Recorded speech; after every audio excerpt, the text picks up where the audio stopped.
Okay. I like for it. Yeah, they do.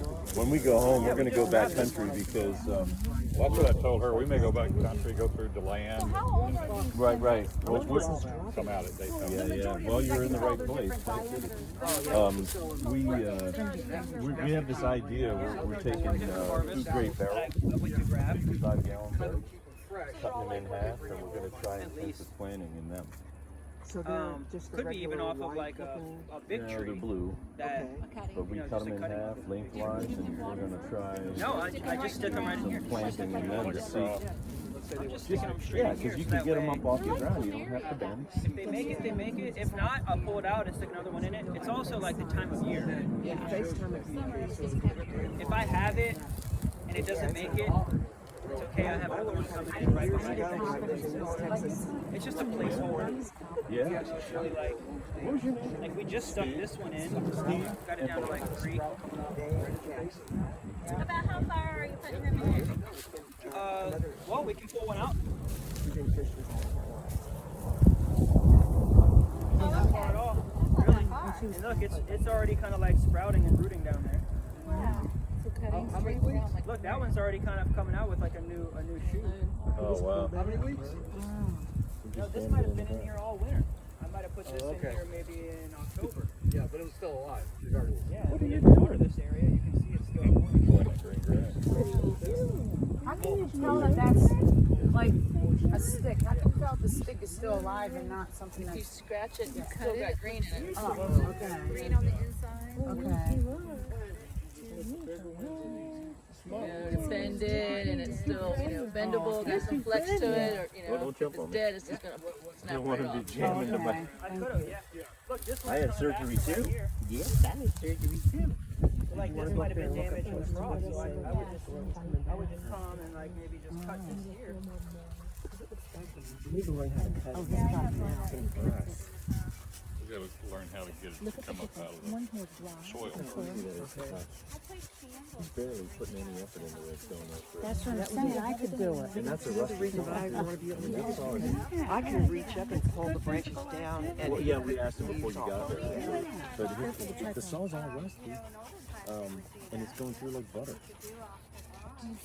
So I mean, you could replant that, but Yeah, it's like balsa wood or yeah, that's something. why I cut If that. you So have that to way anyways, that what the people could do when actually they be snap the them, brand, it just a brand snaps new right fresh stem. This one's just frozen and dead and old. And, Is there any hope for that at all? Snap one off. yeah, you can find it. But We're gonna I'm using take some also cuttings this home for today. fertilizer and- Because I want to put them in pots and get them going. Yeah. I'm gonna plant them in my yard. But The heck with the home. yeah, office, that's kind of what we're just going to do out stick there them in too. the Is ground. if we start seeing that they're sprouting new stems from down below, we'll just cut the old stems off, and they'll start the new stems. You've got some big ones on those pots. You can just take it with you. Yeah, I wonder how much you charge for all this. That's why I wanted to show No, you. but what I'm saying is, you can get just a cut. Leave it in a pot like that, and in no time. I think those are like 2 years Right, old. right. And I would just, I would kind of just go ahead and start it over. Well, once we start getting trees and we're pruning them, I'm gonna go crazy selling cuttings and producing more trees. Selling the cuttings are like a no-brainer. So Kendrick, could You can have so many cuttings, you don't know what to do with them. That's what I was telling Tam. These are cuttings. Well, what I mean is, cut them into 7-inch sticks and sell them that way with sprouts. Yep. These can all go in a box. Oh, in a box. Okay. These are the ones that we just did put in a box. Those are big sellers. Yeah, aren't they typically like 7 or 8 inches or something like that? Yeah, we'll put something like this in a box. And we'll just put 10 of these in a box and sell that for $50. Boom. And so when an order comes in, I want to be able to give it to you guys. That's what we're going home with today. Hopefully. A little bit of knowledge. So like, even having a couple of trees of your own on your own farm will help produce, just at least a couple boxes worth of cuttings of your own every season. This actually still has a lot of weight in it. I'm wondering if we just brought this out maybe last week or a couple weeks ago, but Moist. That means it's moist, right? yeah, it's still heavy. So like I could still I'll put it right here. Oh, look at that. And then if it roots, it roots. If not, What do you have this soil right here built up? this is just mulch. This is just like 2 years worth of dumping mulch. So you didn't do anything to remove your grass to get to your sandy soil first. See, that's what we're doing. Maybe we need to start doing this. We mulch up. This is the same, everything the same, only we're removing our grass and pulling it out and then letting it, turning it so it dies and goes back into the sand. Oh, okay. Yeah, that's fine. It's a lot of work though. Yeah. The guys were just coming, and where do we put it? Just put it right here. Yeah. Chop and drop. I wish we could get one. We haven't been able to. How did you get started in this? Well, I was going to school for architecture, and I called a place for an internship, and it had a architecture firm and nursery in one. So I was so inspired by that, I got them on the phone. I'm like, what is this all about? And they said that when they have a client and they build a house, they can also sell them the plants. I was like, wow, that's what a business. So, hey, welcome. So were they growing moringa there? No, they just had plants for like, say, ornamental. But just the idea of that, like closing the loop, having a one-stop shop for your clients. I still am building an architecture firm, but I'm learning how to farm and plant too at the same time. What drew you to moringa? Mostly that it's versatile, it's health benefits. Do you remember the first time that light bulb went off? Yeah, it was over the course of like a year when I was like using it, fasting with it, just drinking the Oh, tea. so you were using it for nutrition. Oh yeah, You had an illness, correct? yeah. Just kind of like trying to heal my liver from years of eating candy and not really eating that well. My mom really wasn't that strict. She was just whatever you want to eat. Plus I was picky in a way where she'd make something and I wouldn't eat what she made. And so at a certain point, it was just like you're on your own. So Don't feel alone. yeah. But that's when I fasted with moringa. I learned about it and also many other herbs during the time. And got mostly all my information from a guy named Dr. Sebi. So I learned about him. Well, not Dr. Pritchard. No, Doc Pritchard. Yeah, well, actually, this 30-acre plot used to be a citrus farm. And in the 80s, it got frozen. It froze in like 84 frost. Real bad. Had a bad frost year. And so then all of these plots were subdivided in the late 80s, early 90s, and then kind of in a 2.5-acre plot by plot. They still have like the front 10, those two houses up there. That's actually Doc Pritchard's son and daughter. And then the Doc Pritchard's wife is still, she's like 99 in the house up there. They bought this property in the 50s. So what was the doctor's name that you said that you Doc did? Pritchard? No, Oh, Dr. Sebi. Could you spell that last name? S-E-B-I.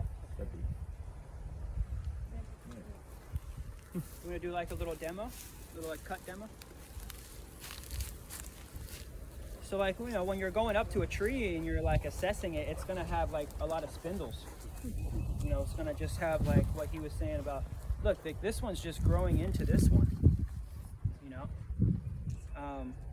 One of the things that I would do when coming up to the tree and thinking about, let's just imagine that all these have greens on them, right? There's tons of greens on here. So the first thing you want to do is just kind of thin out maybe the little pieces that are going inside. So I would even just start by taking all the way back some of the little teeny pieces that are just kind of like not really necessary to the overall kind of feel and look of the tree. You kind of want to be a little bit of an artist, a sculptor, when looking at it, build something that you might be pleased with the looks. You don't want to kind of have a piece that's kind of going down. Generally, you want to have everything going up. So like even little things that are just kind of shooting off to the side. I'm just looking at like aesthetically what would help to clean it up a little bit. Now that could flush back out right there, right? This right here? Yeah. It could. Yeah. But if we leave other things strategically, maybe the energy will go towards those areas. Because it always goes to the top. It might, yeah. Yeah. I think, just firstly, just kind of cleaning it up, just trying to take off little stragglers is kind of like the first thing that I'll do and I'll look at. And then I'll start looking at pieces that are crossing, so then I might even bring this one all the way back because it's also in the middle. One of the things that you want to do is open it up for air and oxygen, and for rain to come in, and also like a pyramid shape creates energy like a power plant. An upside down pyramid is also going to kind of twirl the energy around in there, so it's almost like a natural way of feeding and energizing the plant. I believe in just energies. Yeah. So one of the reasons why pyramids are shaped the way they are is because they like attract power, they build power, electricity. It's the aura around it. Yeah, we're kind of doing the same thing with the tree. I feel like opening it up kind of creates like a vortex of energy inside.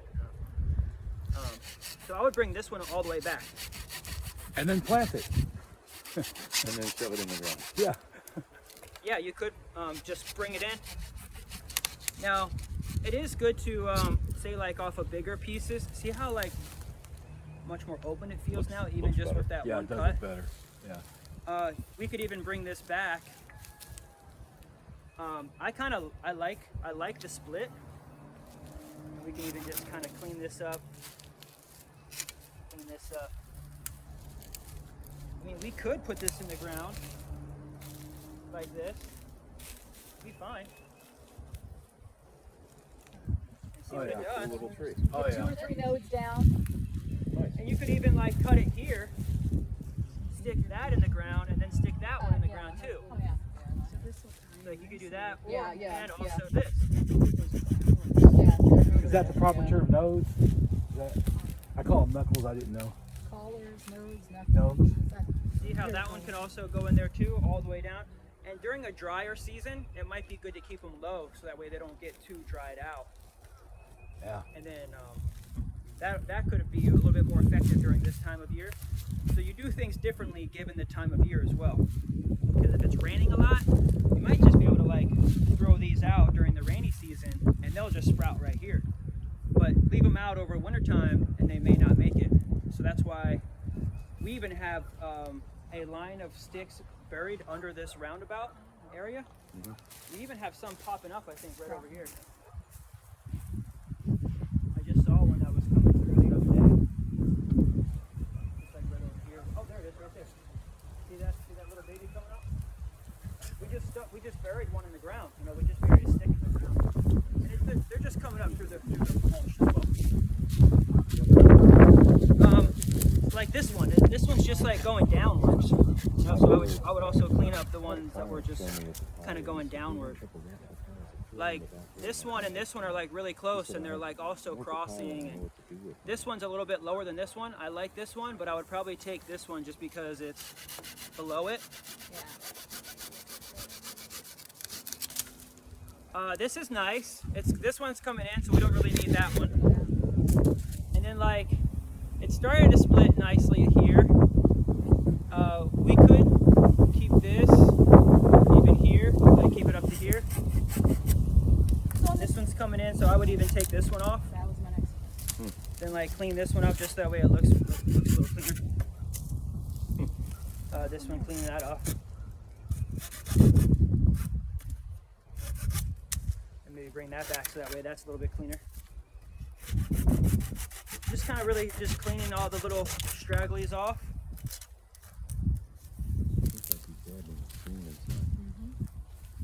And you can break anything off kind of like that, and then also trim up like that as well. By doing that, helps inspire this to split, and this to split, and this to split. Pushes the energy back down. Yeah, and instead of like cutting it here, where a lot of harvesters and pruners may do off the split, I leave it a little bit more so that way it has more chance to bush. All these collars will bush out.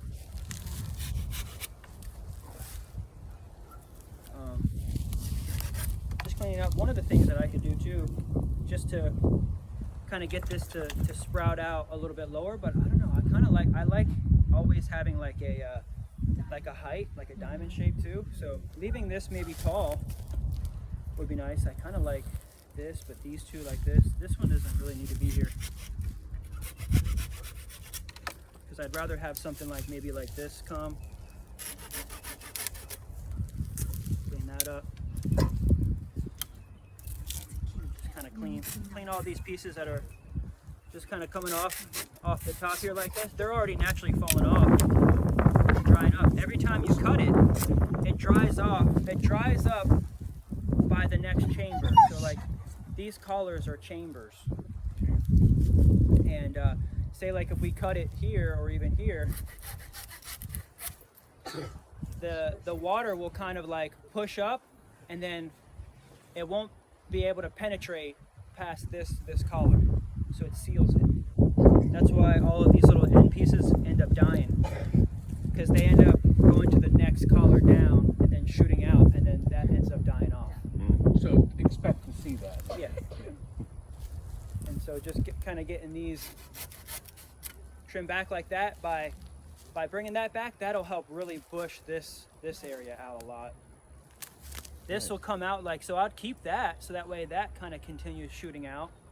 But everything else is pretty much cleaned up from here. Like this might shoot out, this might shoot out, this might shoot out. You know, this might go ahead and shoot out, I'll leave that. I like that. Then kind of like bringing this back down a little bit more, might even bring this one here. And that way it has a little bit more room. Aesthetically it looks a little bit more pleasing. And it has a lot of chances to bush out here. Say like this pushed out here, then you could cut this back next time. Depending on, so like that's why I'm leaving these long, because you have another couple chances of where you might want to keep it and bring it back. We might come next time and we might even bring it back to here and to here, but we'll have harvested you know, a lot of tree material, a lot of greens, a lot of flowers. Maybe at this point, if this was still on a tree, this could have drumsticks within a couple months. Those limbs you just cut off, the green ones, they look like they're screaming plant me. I mean, you know, you could, yeah. Yeah, I mean, they do better with like, as long as they have bark. Like if they do a lot better with bark. Okay. Depending on the time of year, you could always get these in the ground, but they're a little bit more finicky, I think. Would they be better to sell as cuttings then that way? I wouldn't, no. No. This would be much more of like mulch material, like chop and drop in the system, so that way you have a little like mulch material. Kendrick, so what about if it's really warm where you live, or you have a grow room and you're climate control? What about sticking some of the thinner ones in a pot? Oh yeah, yeah. So we could regenerate that way if we wanted to increase our number of trees. Absolutely. I would say go ahead and experiment with something that you like. If you know, you can always just even get this top off. Like this already has like a nice little sprout at the top, so you could just kind of clean this up and stick that in a pot. Absolutely. Put some rooting hormone on it. Yeah, sure. I like to do it with bark. I think I did that enough where it's like this, and I did mess around with it a lot, but I'm trying to get bigger trees faster, so I go ahead and if it has like thick wood on it, is really the level that I'm, because at this point this might take 6 months or so from here to even get wood on it. Okay. To the point where if you stick this one in, you'll have more of a head start. Got it. But yeah, this would totally root. Like we could even stick this in here and it would totally root too. So not good for shipping as a cutting, but good for re-rooting. Yeah, I wouldn't ship that one as a cutting. I like to ship Too green. Yeah, too green, too sensitive. I like to ship, you know, bigger stuff. That was a good little tutorial. Yeah, it was. Thank you. Yeah. All right. Way to go. Very helpful. Yeah, you bet. Sure. So a few weeks ago when there was that frost, Yeah. you said you lost a lot. Is that foliage totally unusable then? Yeah. Oh. Yeah, it was like blacked out. You could Yeah. use it. You couldn't use it for like tea or something. You know, you got to catch it before it freezes. Okay. You just got to use it before it freezes. Because after Or you you can come use it out, for mulch then. it's gonna look like this. This is what happens. Oh, we all lost plenty of that black. Oh, okay. So we came out that next morning, Yeah. it was like that. So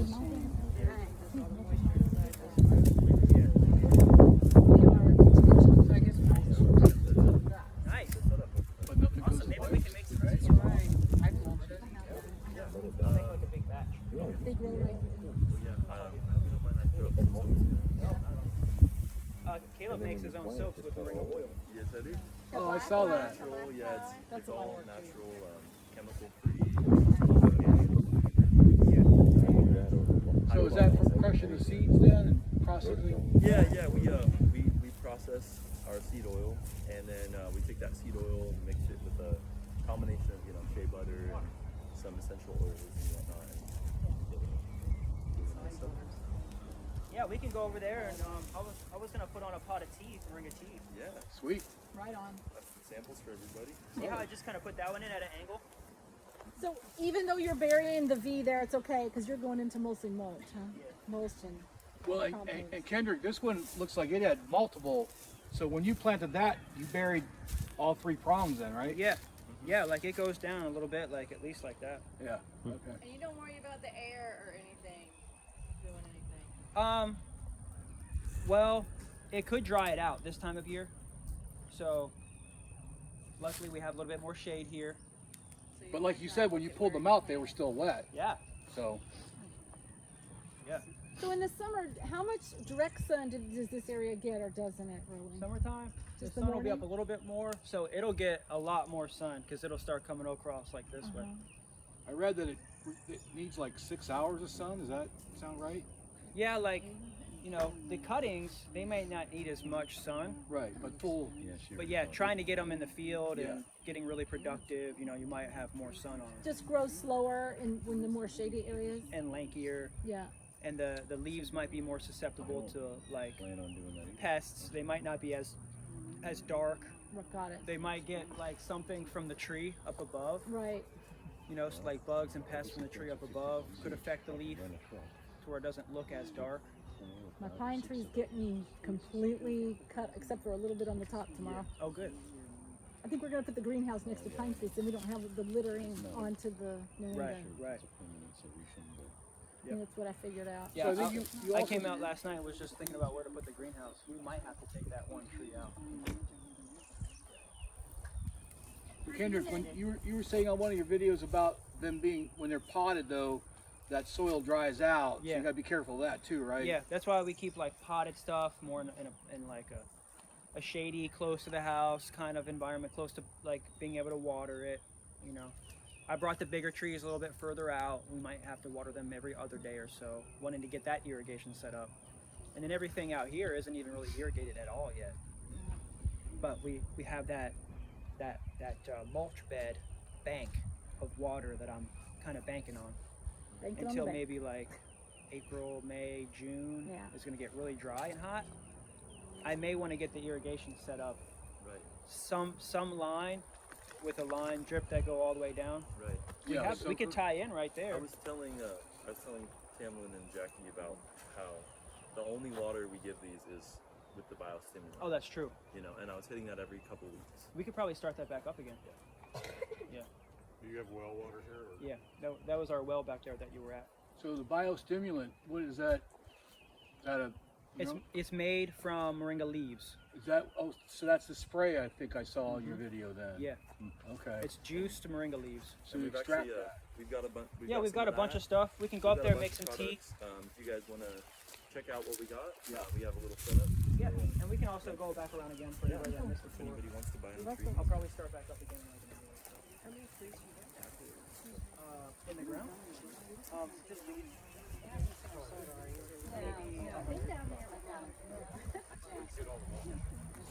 Just from local.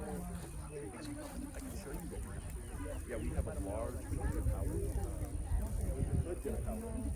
There's an apple top fly. Sorry, I'm chip top of